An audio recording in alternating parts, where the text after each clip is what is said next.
doing today. President Putin and I have been discussing various things. It's going very well.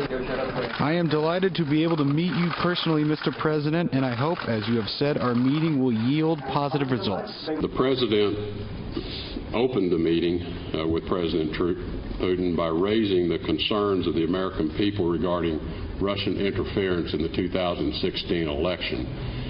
They had a very robust and lengthy exchange on the subject. The President pressed President Putin on more than one occasion regarding Russian involvement.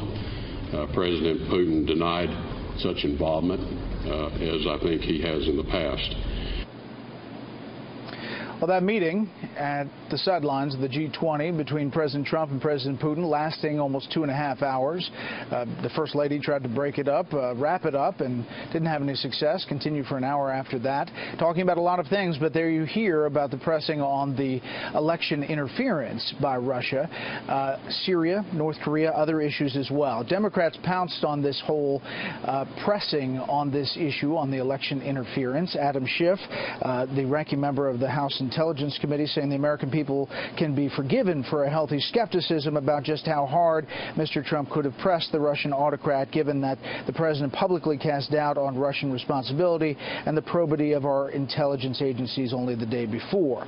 That said, we have a ceasefire that is developing in Syria and other things moving forward, according to the administration. Let's bring in our panel from Washington. Jonah Goldberg, senior editor at National Review. Mara Liasson, national political correspondent of National Public Radio, and Michael Needham is the Chief Executive Officer at Heritage Action for America. Mara, let's start with you. Your sense of this meeting, the readout from Tillerson and Mnuchin, the Secretary of Treasury, and what you're gaining from the White House about this. I think that the White House feels good about this meeting. I think that the president absolutely had to, quote, push Putin or press Putin on the involvement in the 2016 elections. If he hadn't done that, I think that would have been the headline. That's all we would have been talking about. But the Russians, of course, say that the president accepted Putin's denial that Russia was involved. The White House has pushed back against that and said that's not exactly what happened. Basically, Putin denied that he did it, and they let the matter stay unresolved. But I think if the ceasefire actually holds, and just to be clear, no other ceasefire negotiated with Russians has held in Syria yet, but if this one does, I think President Trump can say he really accomplished something today. Jonah, we don't know the extent of the conversation behind closed doors. We know what Secretary Tillerson told us about it. We know what the Russians are saying about it. Your reaction to what we're hearing so far? Yeah, I guess two things. One, I thought it was interesting, these statements, these readouts are scripted to it fairly well. And Secretary Tillerson said the president pressed the concerns of the American people. He didn't use any language that suggested that Donald Trump had any concerns about this, but rather that these were the concerns of the American people, which I thought was an interesting phrasing. The other thing, again, I think in some ways this is a sideshow. I think Mara's absolutely right. He had to bring it up for domestic political reasons. But what was more interesting to me is the climate that has been created by all of these illegal leaks has created a situation in which they had no one taking notes in the room, which is somewhat unprecedented as far as I understand it. And they also didn't have a national security advisor in the room, which is also somewhat unprecedented. And it might suggest that you hear from people that they were afraid of all of this stuff leaking out. And I understand that concern, but at the same time, for these kinds of high-level diplomatic meetings, you want people taking notes for precisely these kinds of reasons, particularly this kind of free-ranging 2.5-hour-long conversation. And it is a sign about the mess that has been created from all these leaks that they couldn't do that or they wouldn't do that. Michael.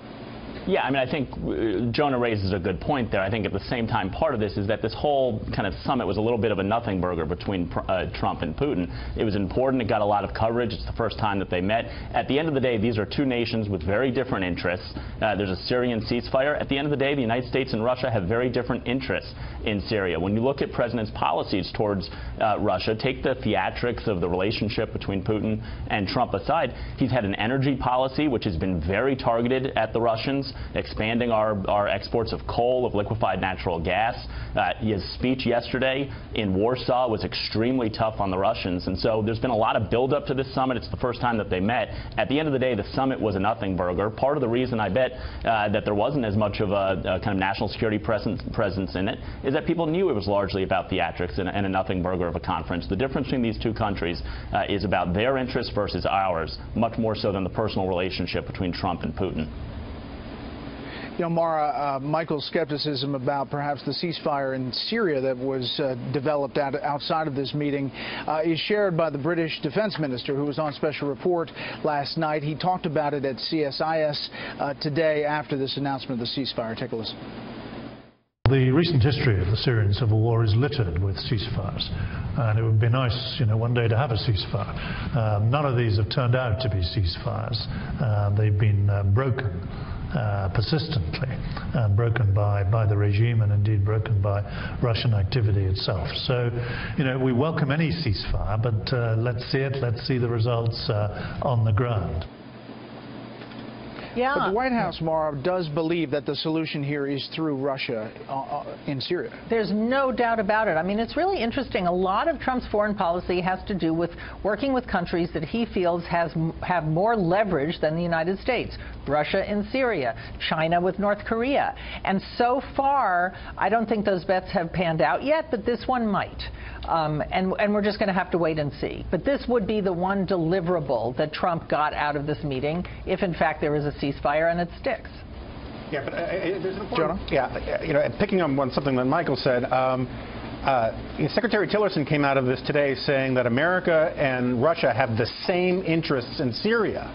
They don't. They just flatly don't. We have very different agendas in Syria. We have very different agendas in the Middle East. And one of the things that concerns me about all of this is it kind of feels like the third round now of this Russian reset mentality. George W. Bush came in, said he could see into Vladimir Putin's soul. The Obama White House had a fairly disastrous attempt to reset things because they just didn't believe that Russia had interests that were different from their sort of gitchy-goo agenda. And now Donald Trump, I think perhaps because he thinks he has this personal relationship with Putin, they think that they can again sort of just use personal diplomacy and personal relationships to get over the fact that these are two nations that really are at loggerheads on a lot of fundamental issues. Well, Jonah, let's just push back just a little bit on that. Let's say broadly, the U.S. and Russia want ISIS to fail. Broadly, the U.S. and Russia want some kind of stability, whether it's different stability in Russia or the U.S. perceived in Syria. Isn't that some kind of joint goal that they have? Yeah, I mean, if you want to set the bar low enough that they want stability and for lots of babies to stop dying, I think that they have those same interests. But those aren't all of the interests. You know, the United States has said it as a matter of fact that we don't want Bashar al-Assad to stay in power. Russia has a military base in Syria that is incredibly important to them, from which they can project power and all the rest. Russia's attitude towards Iran and Hezbollah and towards democracy generally in the Middle East is jaundiced, to say the least. And so this idea that somehow we're all on the same page, and Tillerson even went so far as to say that on some issues, the Russians might just have the better policy and we might have the wrong policy. I'd really like to hear more about what those policies are. Michael, what was the deliverable, do you think, that Vladimir Putin came out of that meeting with? We're probably not going to know all the details of that for some time, but if Syria might have been the U.S. deliverable, what potentially is Vladimir Putin's? Well, I think Vladimir Putin, as Jonah was just talking about, is probably very happy with the statements coming out of Secretary of State Tillerson. To be saying that there may be some issues that the Russians are right on and we're wrong certainly is a big coup for the Russians to get that coming out. I think everything Jonah just said is spot on. Look at the way the Russians are treating the North Korea situation, using it as a direct attempt to put a wedge between the United States and our close ally in South Korea. They have different interests in North Korea than we have. They have different interests in Syria, and there's no evidence that that's changed in any way, the way Secretary Tillerson seemed to imply.